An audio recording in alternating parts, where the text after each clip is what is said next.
नमस्कार दोस्तों, CD are के सैनी कंपटीशन क्लासेज में आप सभी का हार्दिक स्वागत है, अभिनंदन है। हम अध्ययन कर रहे हैं अधिगम के सिद्धांतों का, और इस अधिगम के सिद्धांतों के अंतर्गत हमने उद्दीपन अनुक्रिया सिद्धांत के बारे में अध्ययन किया है।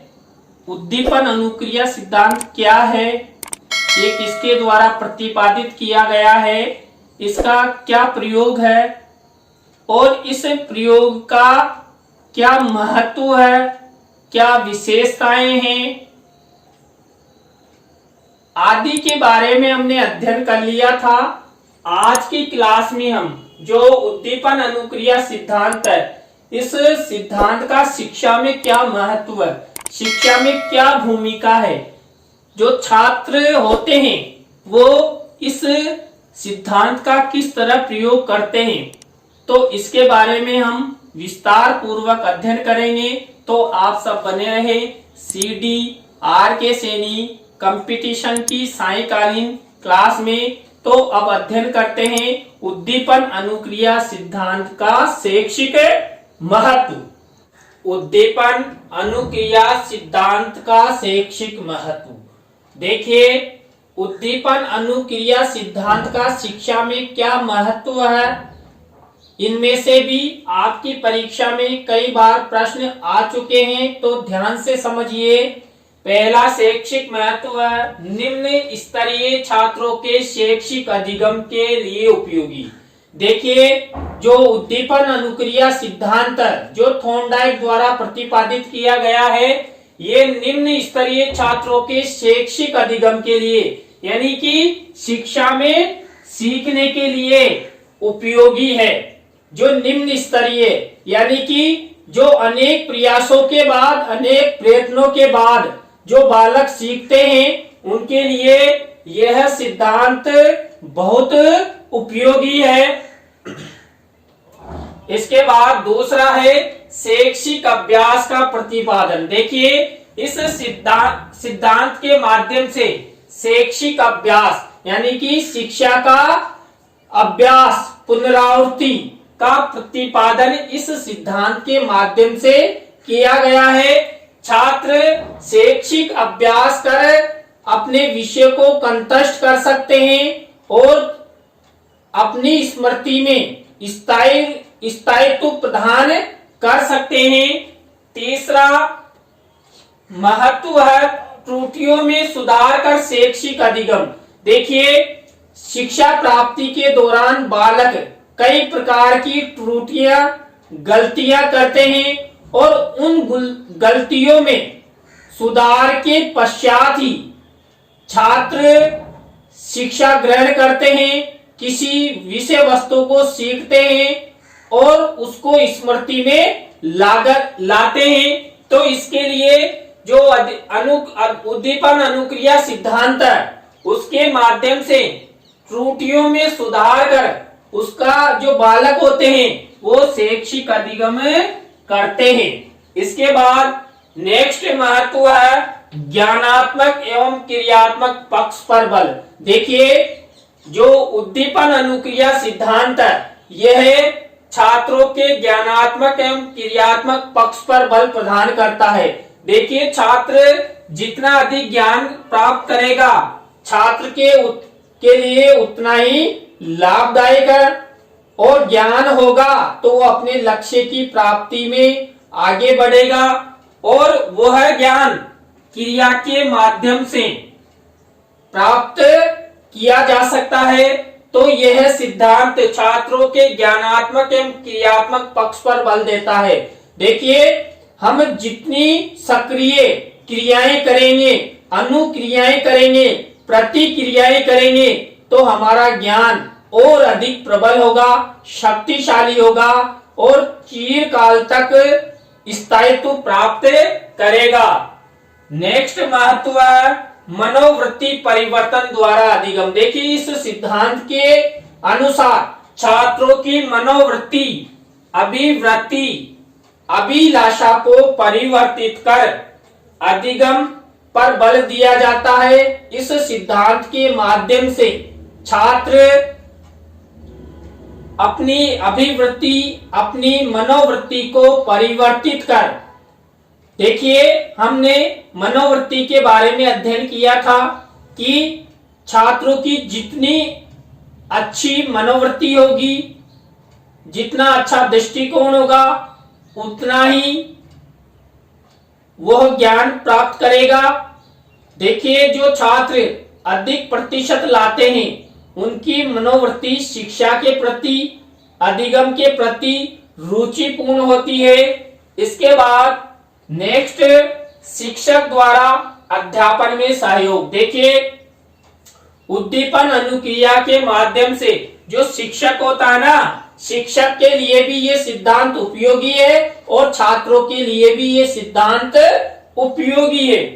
तो शिक्षक द्वारा अध्यापन, देखिए जब शिक्षक कक्ष में छात्रों को अध्यापन कार्य करवाता है तो ये सिद्धांत शिक्षक को सहयोग प्रदान करता है, क्योंकि शिक्षक इस सिद्धांत का सहारा लेते हुए छात्रों पर प्रयोग करता है और अपना शिक्षण प्रदान करता है।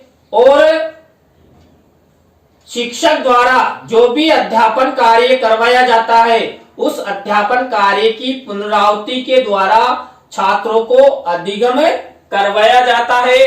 नेक्स्ट महत्व, शिक्षण सूत्रों पर आधारित सिद्धांत। देखिए शिक्षा क्षेत्र में हमारे शिक्षण सूत्र प्रचलित है और इन शिक्षण सूत्रों का इस सिद्धांत, इस अधिगम सिद्धांत के माध्यम से शिक्षा में प्रयोग किया गया है। जब हमने इस सिद्धांत का अध्ययन किया था उस समय हमने इस सिद्धांत पर आधारित अनेक शिक्षण सूत्रों पर अध्ययन किया था। तो यह जो सिद्धांत है वो शिक्षण सूत्रों पर आधारित सिद्धांत है। नेक्स्ट है मानसिक तैयारी का सिद्धांत। देखिए यह सिद्धांत, उद्दीपन अनुक्रिया सिद्धांत, छात्रों को, व्यक्तियों को मानसिक रूप से तैयार करने का सिद्धांत है। यानी कि किसी भी विषय वस्तु, घटना, पदार्थ या तत्व के बारे में यदि अधिगम करना है तो हमें मानसिक रूप से तैयार होना आवश्यक है। और ये सिद्धांत छात्रों को मानसिक रूप से तैयार होने में सहायता प्रदान करते हैं। इसके बाद नेक्स्ट महत्व है शिक्षण की संतुष्टि, असंतुष्टि का प्रतिपादन। देखिए जो ये सिद्धांत है उद्दीपन अनुक्रिया सिद्धांत, ये छात्रों में जो शिक्षक द्वारा अध्यापन या शिक्षण करवाया जाता है उस शिक्षण की संतुष्टि और असंतुष्टि का प्रतिपादन करता है, यानी दर्शाता है कि शिक्षक द्वारा कितना संतुष्टि पूर्वक पढ़ाया गया या कितना असंतुष्टि पूर्वक पढ़ाया गया। क्योंकि देखिए इस सिद्धांत का भी अंतिम परिणाम ये होता है कि छात्र किसी भी प्रकार की कोई त्रुटि नहीं करता है, बिना त्रुटि के वो अधिगम करता है। तो यहाँ पर भी जो अध्यापक जब छात्रों को पढ़ाता है तो उस पढ़ाने के दौरान जब उसका अंतिम परिणाम प्राप्त किया जाता है उस परिणाम में छात्रों की संतुष्टि और असंतुष्टि स्पष्ट रूप से दिखाई देती है। इसके बाद नेक्स्ट महत्व है शैक्षिक सफलता असफलता पर आधारित। देखिए शिक्षा क्षेत्र में यह सिद्धांत सफलता और असफलता पर आधारित है। देखिए छात्र यदि सफल हो जाते हैं तो वो अधिगम करने के लिए और तत्पर होते हैं, और यदि असफल होते हैं तो छात्रों में अधिगम के प्रति निराशा उत्पन्न होती है।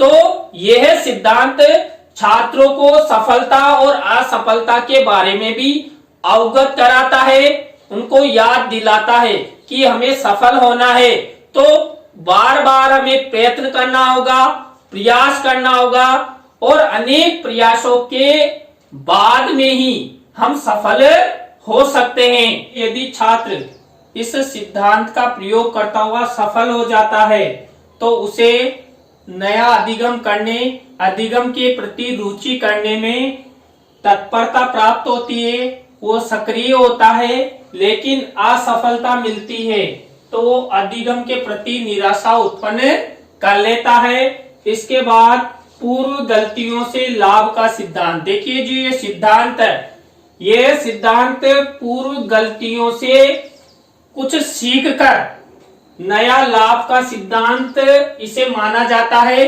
कि छात्र यदि पूर्व में कुछ गलतियां कर चुके हैं, उन गलतियों को सुधारा जाए और गलतियों को सुधारने से क्या होगा, लाभ होगा। यानी कि जैसे मान लीजिए किसी छात्र ने गलती की और वो कक्षा 10 में फेल हो गया और दूसरे ईयर उसे ज्ञात हुआ कि मेरे द्वारा गलती की गई, मेरे द्वारा अधिगम नहीं किया गया, इस कारण से मैं फेल हुआ, तो छात्र पूर्व गलतियों से लाभ का सिद्धांत भी इसे कहते हैं। इसके बाद प्रयत्न एवं अभ्यास द्वारा लक्ष्य की प्राप्ति। देखिए यह सिद्धांत शिक्षा क्षेत्र में प्रयत्न एवं अभ्यास पर बल देता है, क्योंकि देखिए जो छात्र होते हैं वो सीखने के लिए प्रयत्न करते हैं। जब बालक का प्रथम प्रवेश होता है तो वर्णमाला स्वर व्यंजन सीखने के लिए उसे अनेक प्रयत्न करने पड़ते हैं। इसके बाद वो छात्र लिखने संबंधी भी अनेक प्रयास करता है, लेकिन लगातार प्रयास करने से जो छात्र है वो प्रयत्नों और अभ्यास के द्वारा अपने लक्ष्य की प्राप्ति कर लेते हैं, अर्थात पढ़ना लिखना सीख जाते हैं। तो शिक्षा क्षेत्र में प्रयत्न एवं अभ्यास द्वारा लक्ष्य की प्राप्ति करना एक सामान्य बात है और छात्र इसका प्रयोग करता ही है। इसके बाद देखिए बालकों की शैक्षिक रुचि अरुचि का ध्यान का सिद्धांत। देखिए इस सिद्धांत में बालकों की रुचि और अरुचि का भी विशेष ध्यान रखा गया है। देखिए यदि बालक रुचि लेंगे तो उन्हें अच्छा अधिगम होगा, शीघ्र अधिगम होगा, और यदि छात्र अरुचि रखेंगे, शिक्षण के प्रति अरुचि रखेंगे, तो अपने लक्ष्य को प्राप्त नहीं कर सकते। इसके बाद देखिए निरंतर एवं अनुभव पर बल द्वारा शैक्षिक अधिगम।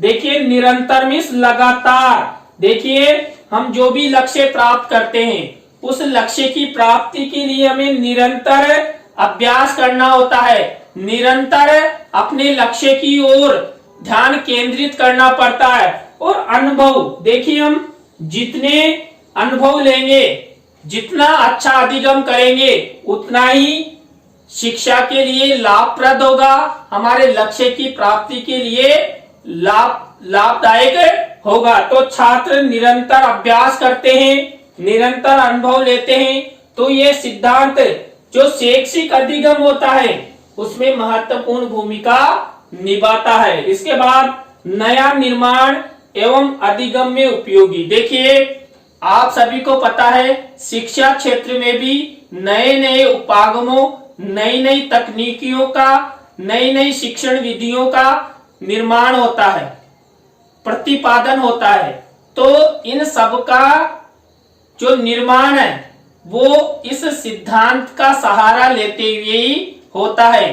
देखिए यदि छात्र, आप सभी को पता है छात्र आगे जाकर शिक्षक बनते हैं, तो छात्र जितना ध्यान पूर्वक शिक्षण के दौरान छात्र जीवन में अपने अनुभव लेगा और नया निर्माण करने की उसमें सृजनात्मक शक्ति आएगी, तो वह अधिगम में उपयोगी होगी।